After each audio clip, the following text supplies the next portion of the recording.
Sean bienvenidos a un episodio más de La Cantina del Ortopedista, porque lo prometido es deuda, hoy hay examen. Así que bienvenidos a la primera sesión de preguntas y respuestas de La Cantina del Ortopedista, que el día de hoy estará dirigida a la temática de hombro que hemos venido revisando en las últimas semanas. Les recuerdo que el examen lo pueden encontrar en los links que están en la descripción del video de YouTube. Como recomendación, pues háganlo primero y luego vienen a ver el video, y aquí vamos a ver ya la retroalimentación del examen. Empecemos.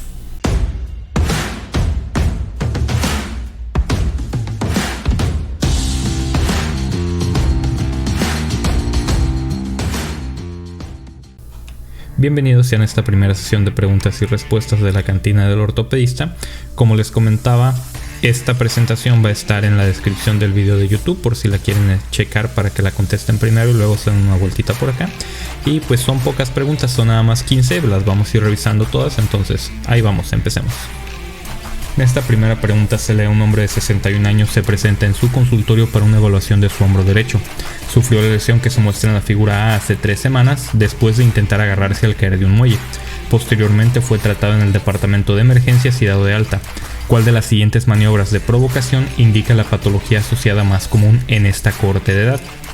Entonces las opciones de respuesta que tenemos es el test de O'Brien, el signo de la aprehensión, la prueba del brazo caído o el drop arm test, la prueba del abrazo de oso o el bear hug test y la maniobra de Spurling.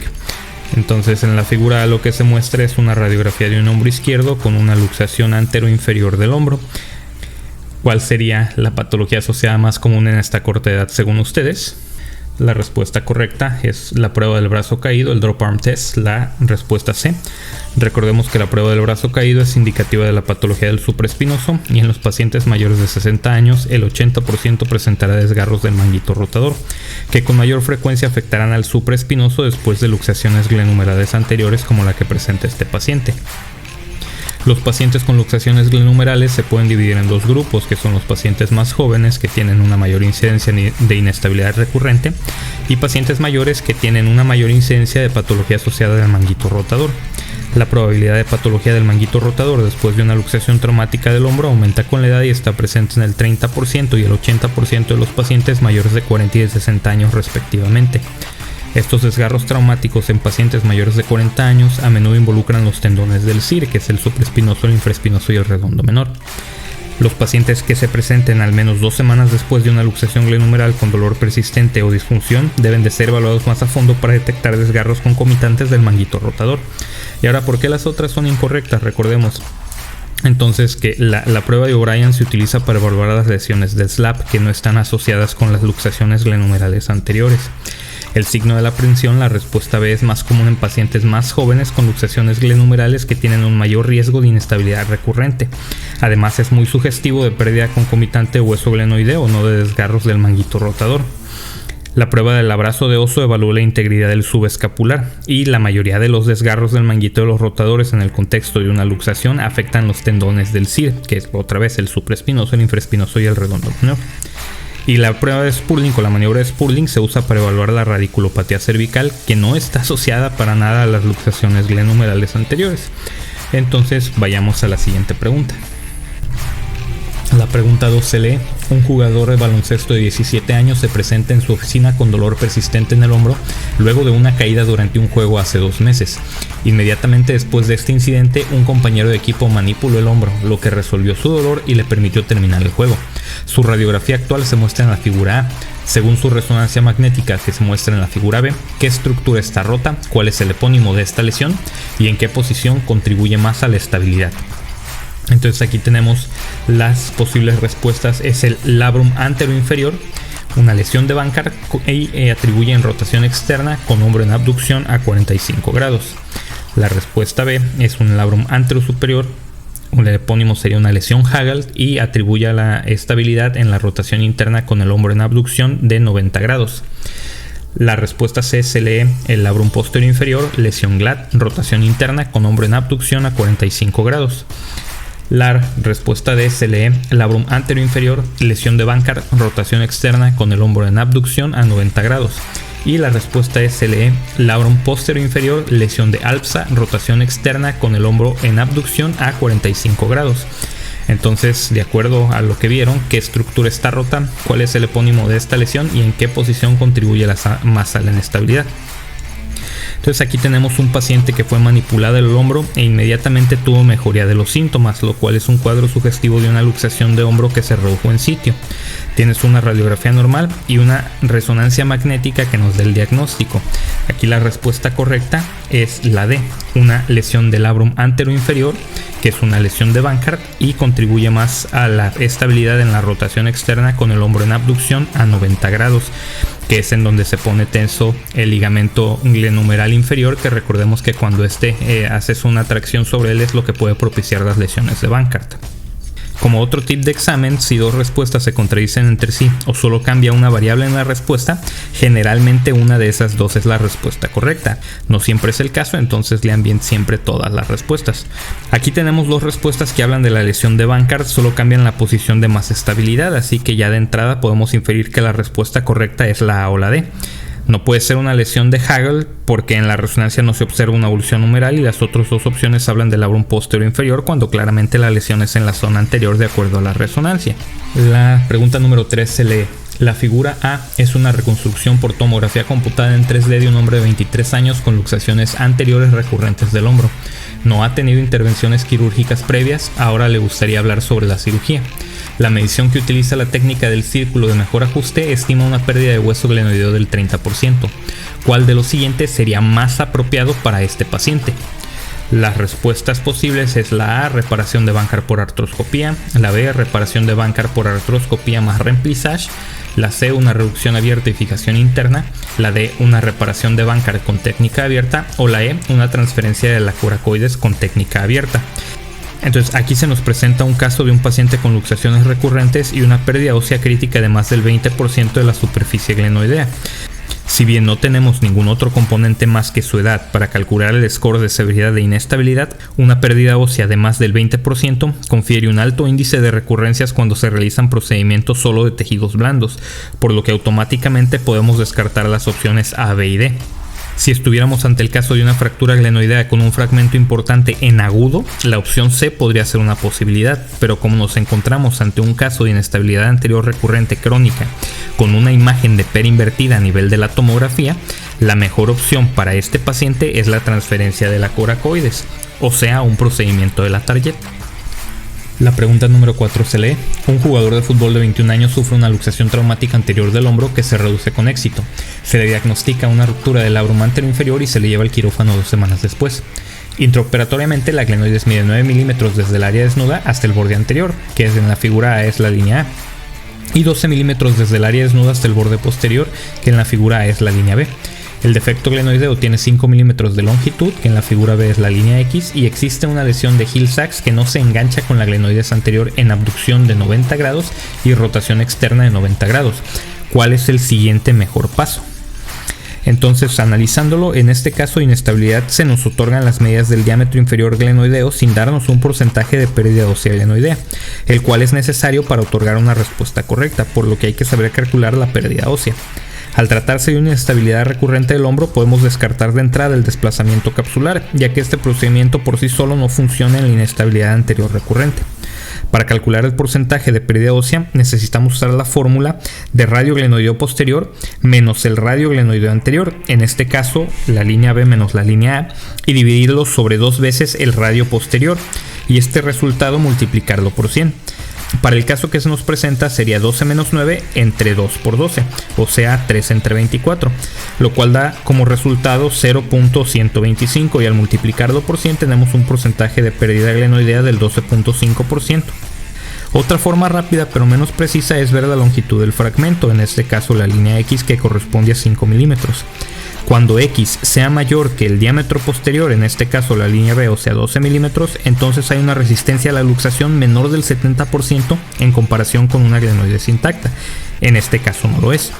Con este dato podemos descartar las respuestas D y E, que es un procedimiento de la Target o una reconstrucción glenoidea con aloinjerto tibial, las cuales estarían indicadas cuando existe una pérdida ósea crítica de más del 20% de la glenoides.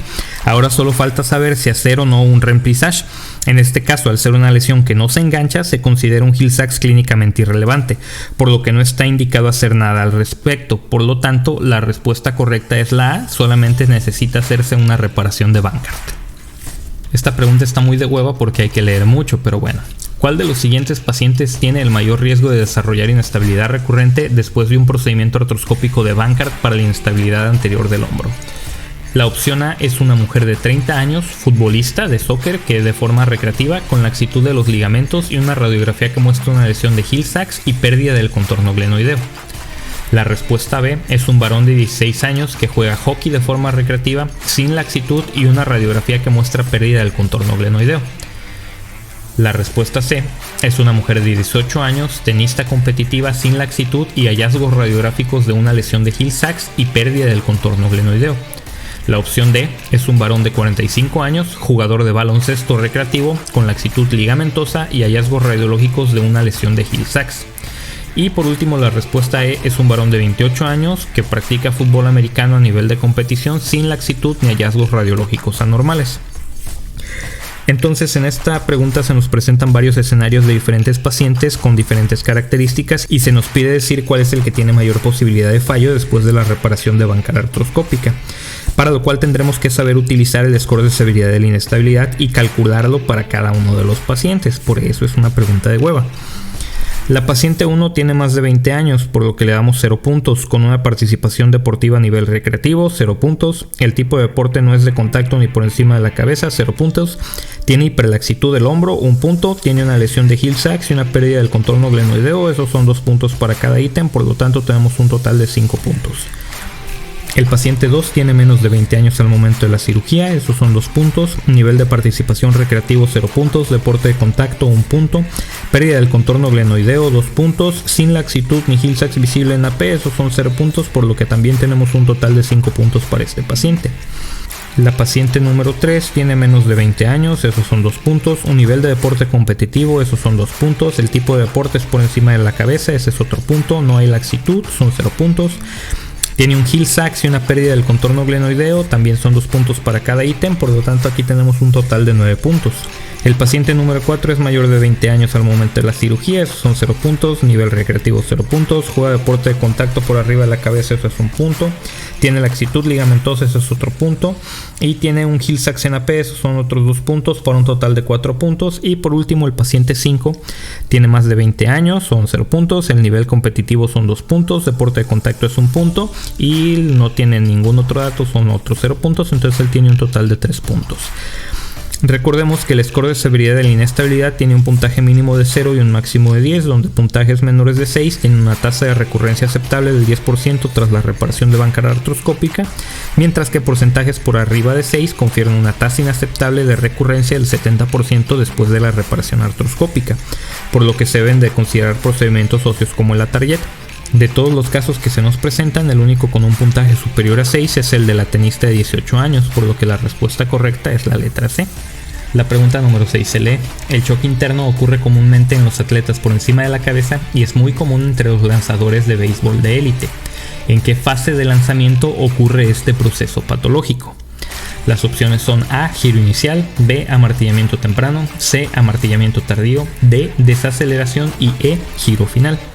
Esta es una pregunta directa donde se pregunta un dato específico. Cuando no sabes el dato específico pero conoces la patología, también es fácil de contestar.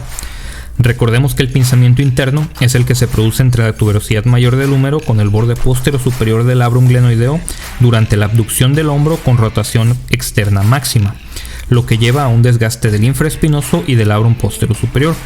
Sabiendo esto, podemos inferir que la fase de lanzamiento en donde se encuentra el brazo en abducción y rotación externa máxima será la respuesta correcta. Por lo tanto, si recordamos las fases de lanzamiento, la posición de abducción con rotación externa máxima del hombro es el amartillamiento tardío. De las otras fases de lanzamiento, la única a la que se le ha asociado con otras patologías del hombro es la de desaceleración, la cual es considerada la más dañina de lanzamiento, pero esta está asociada con las lesiones de SLAP, lesiones del tendón de la porción larga del bíceps y lesiones del redondo menor. La pregunta número 7 se lee: un lanzador de béisbol tiene dolor en la parte posterior del hombro después de lanzar. En el examen tiene un déficit de rotación interna de 30 grados y se le diagnostica un pinzamiento interno. El estiramiento debe centrarse en qué aspecto de la cápsula articular. Las posibles respuestas es A, superior; B, anterior; C, anteroinferior; D, inferior; y E, posterior. Otra pregunta directa para la cual es necesario conocer la patología de la que se habla. Recordemos que en el pinzamiento interno existe un déficit de rotación interna glenumeral debido a que el ligamento glenumeral posterior inferior se encuentra tenso, al igual que la cápsula articular posterior inferior, por lo que esta es la parte sobre la que se debe centrar la terapia física. Otra forma de saber la respuesta es recordar que el ejercicio indicado para estos pacientes es el estiramiento Slipper, el cual se enfoca en el estiramiento de la cápsula posterior inferior. Y si no conoces la patología, siempre puedes aplicar el razonamiento de que si tiene dolor posterior, pues habrá que centrarnos en las estructuras posteriores, y la única que se muestra en estas opciones es la posterior inferior. La siguiente pregunta se lee: un paciente de 55 años se presenta con dolor en el hombro derecho que empeora con la actividad por encima de la cabeza. El paciente trabaja como programador de computadoras y es un nadador recreativo y ha notado un empeoramiento del dolor con la brazada. La figura A es el artrograma por resonancia magnética en T2 coronal del hombro afectado. El paciente decide someterse a una reparación artroscópica. ¿Qué factor está asociado con la falla de reparación? Las posibles opciones son A, ser un nadador recreacional; B, una edad mayor de 36 años; C, un ser masculino; D, tener una profesión sedentaria; o E, una lesión tipo 2 de Snyder. En esta pregunta se nos pide interpretar una imagen y de acuerdo al diagnóstico poder contestar la pregunta. Si no supieras interpretar la imagen, basta con leer las posibles respuestas para darte cuenta que en la última respuesta se te dice que se trata de una lesión tipo 2 de Snyder, por lo que así puedes saber que la imagen corresponde a una lesión de SLAP tipo 2 de Snyder, la cual puedes reconocer por la intensidad de señal que hay entre el labrum superior y la glenoides correspondiente al medio de contraste que penetra en el defecto. Ahora solo falta saber qué factores están asociados con el fallo en la reparación. Recordemos que para las lesiones de SLAP existen diferentes opciones de tratamiento quirúrgico dependiendo de la clasificación de Snyder. El desviamiento artroscópico estará indicado en las lesiones tipo 1, en las tipo 3 y en las tipo 4 que involucren menos de un tercio del tendón del bíceps. En las lesiones tipo 4 que involucren más de un tercio del tendón, la indicación será el desbridamiento o reparación del labrum más tenotomía o tenodesis del bíceps. Las lesiones tipo 2 son las únicas adecuadas para repararse. Sin embargo, existe una alta tasa de fracaso en pacientes mayores de 36 años, que a menudo se atribuye al bíceps. Se ven mejores resultados con la tenodesis del bíceps en este grupo de edad, ya sea por artroscopía o abierta. Por lo tanto, la respuesta correcta es la B, una edad mayor de 36 años. La pregunta número 9 se lee: la figura A muestra la técnica quirúrgica utilizada durante la reparación artroscópica de un paciente masculino de 25 años con dolor vago en el hombro. El borde glenoideo se preparó utilizando los ángulos de inserción de la broca como se muestra. Se insertaron 3 anclajes de sutura de 14 milímetros de longitud a 4 a 6 milímetros de profundidad en la superficie. ¿Qué estructura está en mayor riesgo con esta técnica? A, el nervio axilar; B, el nervio supraescapular; C, la arteria toracoacromial; D, el nervio tóraco-dorsal; o E, la arteria torácica superior. Este es un caso de anatomía donde nos están preguntando las estructuras en riesgo. La forma más fácil de contestar estas preguntas pues es saber cuáles son las estructuras en riesgo durante cada procedimiento que hacemos, lo cual, dicho sea de paso, pues es lo ideal en la práctica clínica. No sean cabrones, no nada más aprendan estas cosas para los exámenes. En los casos de reparaciones del labrum antero superior, la estructura en riesgo con la perforación de la glenoides es el nervio supraescapular, el cual pasa posterior a la glenoides por la escatadura espinoglenoidea aproximadamente 1.5 a 2 centímetros de la cortical glenoidea, lo que lo pone en riesgo durante la perforación, siendo esta la respuesta correcta. El nervio axilar pasa por debajo del subescapular en el espacio cuadrangular, lo que lo pone muy inferior a la glenoides y lejos del daño con la inserción de la broca. La arteria tóracoacromial pasa superior a la glenoides justo por debajo del acromion. El nervio tóraco-dorsal desciende anterior al subescapular a lo largo de la pared posterior de la axila para inervar el dorsal ancho. Y la arteria torácica superior está hacia medial y superior de la glenoides por debajo del músculo subclavio y penetra de forma anterior, entonces tampoco es la respuesta correcta. La pregunta número 10 dice, ¿cuál de las siguientes opciones describe mejor un complejo de Beaufort? A. Una variante anatómica normal caracterizada por un ligamento glenumeral medio en forma de cordón y un labrum anterosuperior ausente. B. Una variante anatómica normal caracterizada por un ligamento glenohumeral superior en forma de cordón y ausencia de labrum posterior-superior. C. Un hallazgo artroscópico anormal caracterizado por un ligamento glenohumeral medio en forma de cordón y ausencia de labrum anterosuperior. D. Un hallazgo artroscópico anormal caracterizado por un ligamento glenohumeral superior en forma de cordón y ausencia de labrum posterior-superior. O E. Una variante anatómica normal caracterizada por un ligamento glenohumeral medio en forma de cordón y un agujero sublabral en el labrum anterosuperior. Entonces también esta es una pregunta de respuesta directa. Recordemos que hay variantes anatómicas normales que debemos de reconocer durante los procedimientos artroscópicos. Sabiendo esto podemos eliminar las respuestas C y D.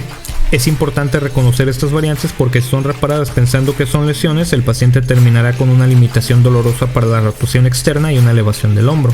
Estas variantes normales en orden de prevalencia decreciente son el foramen sublabral con un ligamento glenohumeral medio acordonado, que es el 8%, un foramen sublabral un 3% y un complejo de Beaufort en 1.5%, el cual es una ausencia del tejido del labrum en el cuadrante anterosuperior con un ligamento glenohumeral medio acordonado. Por lo tanto, la respuesta correcta es la A. La pregunta 11 dice, ¿cuál es la función de la estructura indicada por la flecha en la figura A visualizada a través del portal posterior en una posición de decúbito lateral? Las posibles opciones de respuesta son A. Resiste la traslación inferior del húmero a 0 grados de abducción. B. Resiste la traslación anterior y posterior del húmero a una abducción de 45 grados. C. Resiste la traslación posterior del húmero a 90 grados de flexión y rotación interna. D. Resiste la traslación posterior del húmero con el hombro en flexión, aducción y rotación interna. O E. Funciona para rotar internamente el húmero. Para contestar esta pregunta tenemos que saber reconocer estructuras artroscópicas, además de conocer la función de cada una de ellas. Si analizamos las respuestas, la A se refiere a la función del ligamento glenohumeral superior, la B a la función del ligamento glenohumeral medio, la C describe la función del ligamento glenohumeral inferior, la D la función del ligamento coracohumeral y la E la función del tendón subescapular. En la imagen podemos ver en la parte inferior a la glenoides, en la parte superior a la cabeza humeral, y la estructura señalada corre de forma oblicua del húmero a la glenoides media. Sabemos que es la glenoides media porque no se logra observar el tendón del bíceps como un cordón que se inserta en el labrum posterior superior. Por detrás de la estructura señalada con la flecha observamos otra estructura que va desde la cabeza humeral pero que no se inserta en la glenoides, lo que corresponde al tendón del subescapular. La estructura señalada entonces corresponde al ligamento glenohumeral medio. Por lo tanto, la respuesta correcta es la B. Resiste la traslación anterior y posterior del húmero a una abducción de 45 grados. La pregunta 12 dice, si la estructura marcada por la punta de la sonda en la figura A se repara en la glenoides ósea con anclajes de sutura durante un procedimiento de estabilización artroscópica, ¿cuál es el resultado más probable? A. Pérdida de la rotación externa con la articulación glenohumeral en abducción de 90 grados. B. Pérdida de rotación externa con el brazo al costado del cuerpo. C. Pérdida de la rotación interna con la articulación glenohumeral en abducción de 90 grados. D. Pérdida de rotación interna con el brazo hacia la espalda. Y E. Pérdida de la flexión. Esta pregunta requiere de conocer la anatomía artroscópica y sus variantes normales. En este caso logramos observar que la sonda o el gancho palpador están palpando el ligamento glenohumeral medio. Esto lo podemos saber debido a que por detrás de la estructura se logra observar el tendón del subescapular. Y del lado derecho vemos el tendón de la porción larga del bíceps. Sin embargo, en esta imagen podemos observar que el ligamento glenohumeral medio y el tendón de la porción larga del bíceps se ven bastante similares. Esto quiere decir que se trata de un ligamento glenohumeral medio acordonado, así es como se ve. Aunado a esto, existe una zona de la glenoides anterosuperior desprovista del labrum glenoideo, por lo que nos encontramos ante un complejo de Beaufort, la cual es una variante anatómica normal y por lo tanto no debe de ser reparada, ya que repararla provocaría una rotación externa dolorosa cuando el brazo se encuentra al costado del cuerpo, debido a que en esta posición se encontraría más tenso. Por lo tanto, la respuesta correcta es la B. La pregunta número 13 dice, ¿qué paciente sería ideal para una reducción abierta del hombro y un aumento del hueso glenoideo? A. Un paciente de 25 años de edad con una luxación traumática aguda por primera vez. B. Un paciente de 78 años con una artropatía por desgarro del manguito rotador con un escape superior. C. un paciente de 24 años con dislocación crónica y una gran lesión de Hill-Sachs. D, un paciente de 30 años con una fractura luxación aguda con un Burkhard óseo. O E, un paciente de 27 años de edad con una luxación anterior crónica y glenoides en forma de perinvertida. Esta es una pregunta directa de cuál paciente es el mejor candidato para una cirugía de aumento glenoideo, que puede ser mediante autoinjerto como el Atarjet o de un aloinjerto. La primera opción habla de un luxador de primera vez, que si bien algunos argumentan el manejo quirúrgico contra el conservador, la cirugía sería una reparación de Burkhard. La segunda opción presenta un paciente con artropatía de manguito rotador en quien estaría indicada una prótesis reversa del húmero. El tercer paciente habla de una gran lesión de Hill-Sachs, por lo que aquí también estaría indicada una reparación de Burkhard, y si se nos diera el dato de que la lesión de Hill-Sachs se engancha, habría que agregar un remplissage. La cuarta opción habla sobre una fractura de luxación con un Burkhard óseo, pero aquí la clave es que esta es una lesión en agudo y no se hace mención del tamaño del Burkhard óseo, por lo que aquí estaría indicada la reparación artroscópica con incorporación del Burkhard óseo o la reducción abierta y fijación interna, pero no un Atarjet, dejándonos solos la última opción del paciente con deformidad glenoidea en perinvertida, que se traduce en un defecto glenoideo crítico, por lo que este paciente es el que se beneficiaría de una cirugía de aumento. La pregunta 14 dice, una mujer de 67 años que sufrió una fractura de húmero proximal como resultado de una caída desarrolla una necrosis avascular. ¿Cuál de las siguientes arterias marcadas del 1 al 5 en la figura A se produjo con mayor probabilidad una lesión? Y pues ahí nos ponen una imagen con un chingo de arterias rotuladas de la 1 a la 5, que son las opciones de la A a la E. Aquí es una pregunta de anatomía y primero hay que saber cuál es la arteria que le otorga la mayor irrigación a la cabeza humeral y después saber cuál de las arterias señaladas es la correcta. Recordemos que la mayor circulación de la cabeza humeral viene de la arteria circunfleja posterior. De las 5 arterias señaladas, solo la 3 y la 4 van hacia la cabeza humeral, las demás no, por lo que las podemos descartar. Después basta con recordar que la circunfleja anterior tiene un calibre menor que la posterior, por lo que podemos inferir que la posterior es la número 4 y la anterior es la número 3.